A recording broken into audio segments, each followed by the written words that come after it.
बिस्मिल्लाहिर्रहमानिर्रहीम। सिंधी बुर्ज खाने में खुश आमदीद। अॼु ठाहींदासीं अंडे जी लवाज़ात, जेका अगरि घर में कुझु ॿार न खाइनि त हीअ जल्दी सां ठही वेंदी आहे, लाइक भाॼी वांगुरु ई हूंदी आहे। पहिरियां असां मसरनि जो दाग़ कंदासीं, उन में टमाटा ऐं सावा मिर्च विझंदासीं। जॾहिं टमाटो सफ़ा सॉफ्ट थी वेंदो त उन में पोइ असां ॾिसंदासीं सॉफ्ट थी वियो आहे, न त उनखे टिफिन जी मदद सां सॉफ्ट करण जी कोशिशि कंदासीं।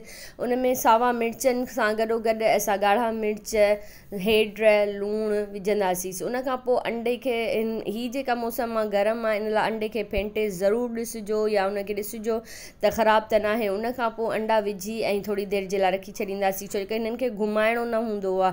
हाफ फ्राई जो ई को ॿियो क़िस्म आहे, ठीकु आहे। त उन खां पोइ जॾहिं ठही वेंदा तव्हां चेक करे ॾिसिजो त हिननि जी ज़र्दी मतिलबु हर शइ पचियल आहे, का किथां टुटे नथी। उन खां पोइ हीअ सर्व कजो। तव्हां ठाहे खाई इंजॉय कयो। लवाज़ात। अल्लाह हाफ़िज़।